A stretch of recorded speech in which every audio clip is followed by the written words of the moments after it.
The crowd fell silent as the old number 27 car roared past the finish line, seemingly guided by invisible hands. Some swore they saw a shimmer behind the wheel, a figure that wasn't quite there. But Jake Wilson, watching from the stands with his 8-year-old daughter, didn't believe in ghosts. Not yet, anyway.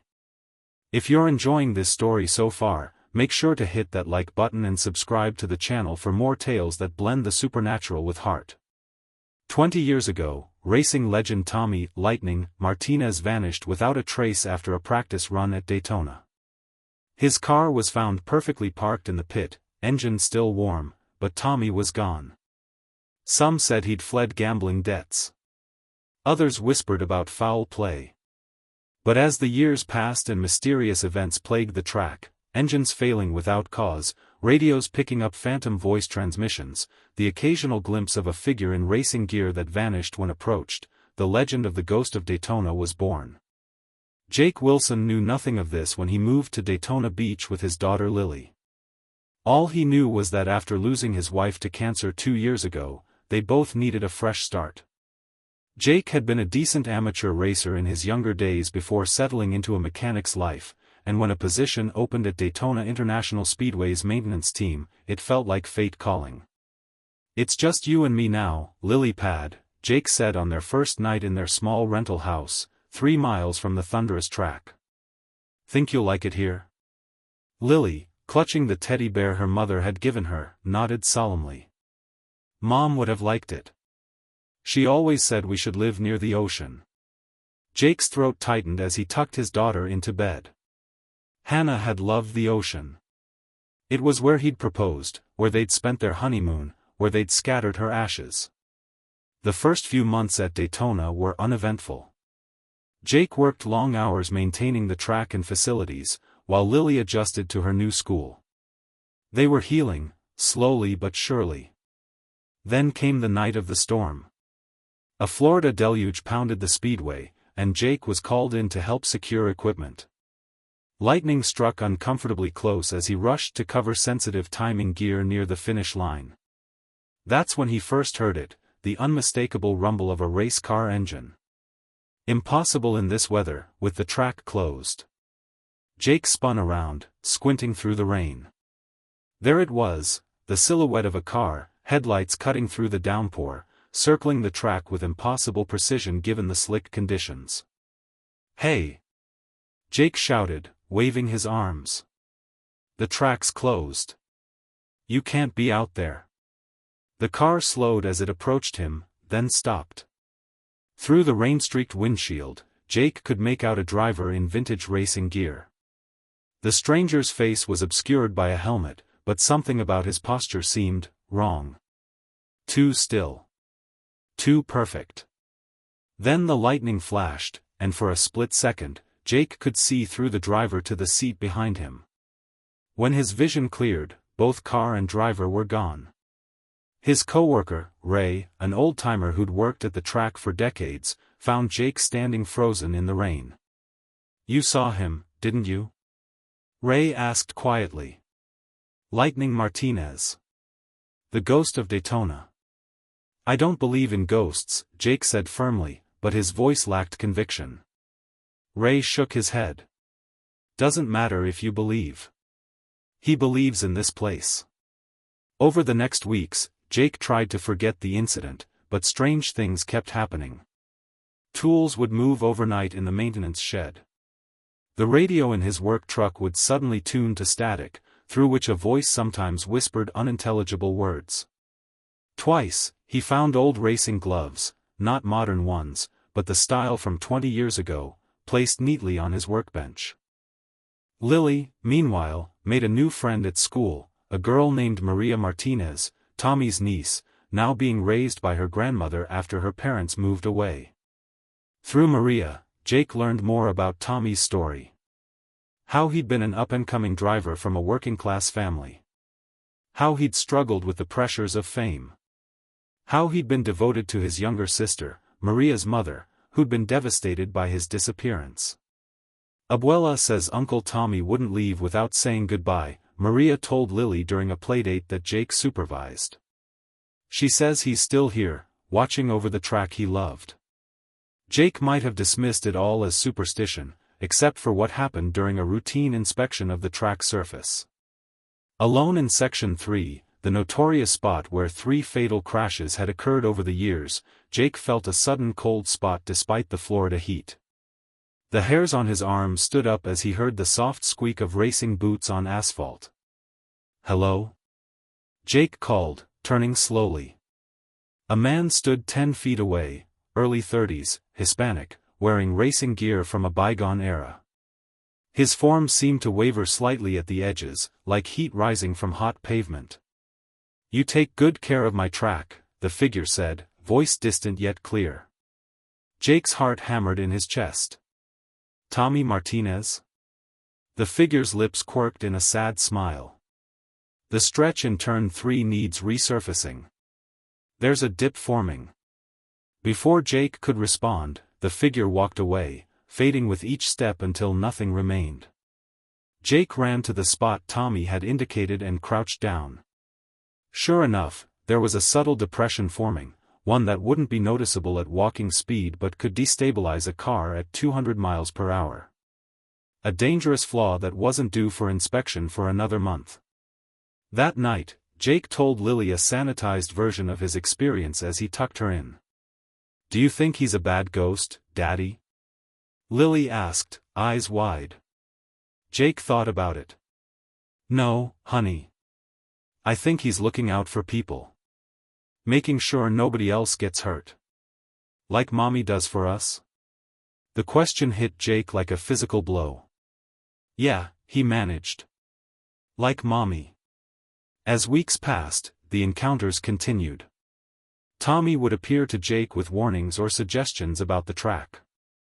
Each time, Jake verified the information and found it accurate, potential safety issues that might have gone unnoticed.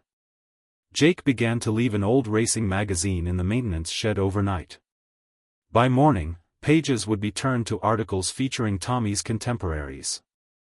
Ray noticed the change in Jake. "You're talking to him, aren't you?" Jake didn't deny it. "He's trying to prevent accidents. Why hasn't he moved on?" Ray sighed. "Rumor is, he was practicing a dangerous new driving technique the day he vanished. Some think he caused his own death somehow, but since no body was ever found. He's stuck," Jake realized. Unable to move on because he thinks he failed. The annual Daytona Memorial Race was approaching, an event honoring drivers lost over the years. Tommy's sister, Elena, would be attending for the first time in a decade. Maria was excited to introduce Lily to her mother, and Jake found himself looking forward to meeting the woman who'd lived in the shadow of her brother's mysterious fate. Elena Martinez arrived 2 days before the race, a striking woman with eyes that reminded Jake painfully of Hannah's. There was a quiet dignity to her grief, a familiar resilience that Jake recognized from his own mirror. "Maria talks about Lily constantly," Elena said when they met at a pre-race barbecue. "And about you. The man who talks to ghosts." Jake nearly choked on his drink. "Kids and their imagination." Elena's gaze was steady. 20 years I've been waiting for answers. If my brother is somehow still here. I don't know what to tell you," Jake said honestly. "I've experienced things I can't explain." "Show me," Elena said simply. That night, after the children were asleep at Elena's mother's house, Jake brought Elena to the track. The speedway was eerily quiet under the moonlight, the empty grandstands like the ribcage of some enormous creature. "Tommy?" Jake called out, feeling slightly foolish. "There's someone here who's missed you." Nothing happened. Elena's shoulders slumped slightly. "It's okay," she said. "I didn't really expect." The air temperature dropped suddenly. Elena gasped, her breath visible despite the warm Florida night. "Elena?" The voice came from everywhere and nowhere. Tommy appeared near the wall of champions, more solid than Jake had ever seen him. Elena's hands flew to her mouth as she stepped forward. "Why did you leave us?" she whispered. Tommy's form flickered. "I didn't mean to." The new technique, I was pushing too hard. Lost control. The car went through the barrier in the blind spot. Into the lake. Elena shook her head. They searched the lake. Not deep enough. Not far enough from shore. Tommy's form began to fade. I need to finish the race, Elena. Need to cross the line. Tell them where to find me. And then he was gone. The next morning, Jake went to the speedway management with Elena. He fully expected to be fired, possibly committed to a psychiatric facility. Instead, the old-time directors exchanged glances. We've all felt his presence, the chief director admitted. But no one's ever communicated with him like you describe. They agreed to search the lake again, using modern sonar equipment.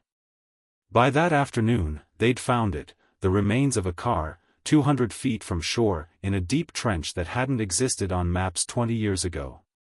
And inside, Tommy Martinez was finally coming home.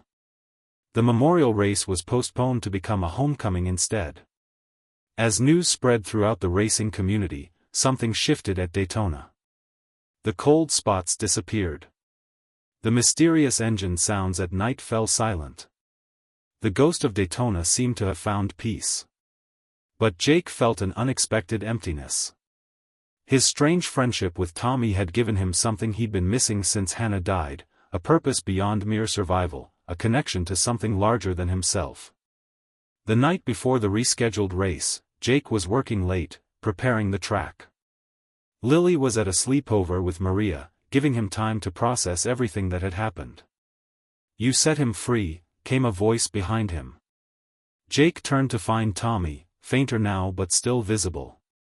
"I thought you'd moved on." "Almost." Tommy smiled. "One last thing. They're letting Elena drive the pace car tomorrow. Honorary thing." He hesitated. "She hasn't driven since I disappeared.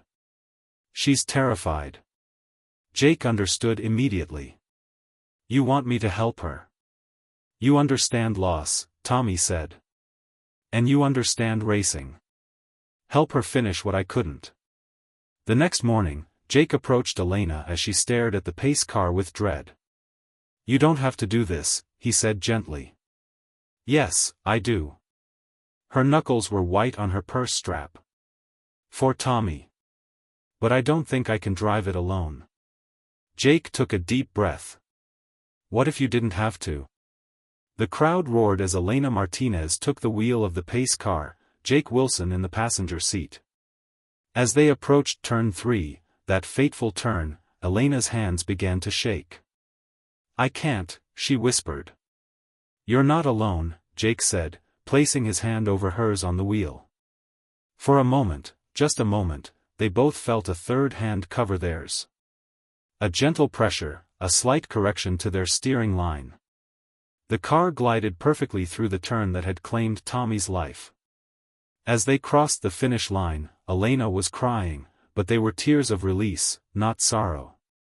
In the stands, Lily and Maria jumped up and down, waving wildly. That night, after the celebrations, Jake sat alone on his porch. The weight of the past few weeks settled around him like a comfortable blanket. "Thank you," came Tommy's voice, so faint now Jake could barely hear it.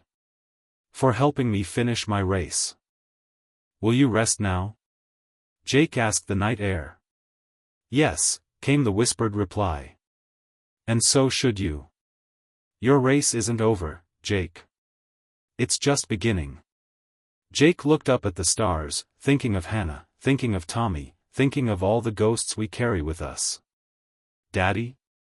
Lily appeared in the doorway, teddy bear in hand. "Can we go to the beach tomorrow? I want to tell Mom about our adventure." Jake smiled, feeling something unlock in his chest. "That sounds perfect." Some say the Ghost of Daytona disappeared for good after Tommy Martinez was laid to rest. But Jake Wilson knows better. Sometimes, on quiet nights when he's working late at the track, he feels that familiar presence, not haunting now, but watching over. And in those moments, Jake understands that some spirits never truly leave us. They just find peace in knowing that we will carry on, that we will take the wheel and continue the race. If this story touched your heart or sent a shiver down your spine, please hit that like button and subscribe to the channel. Share your own ghost stories in the comments below, and remember, sometimes the things we can't explain are the things that help us find our way forward.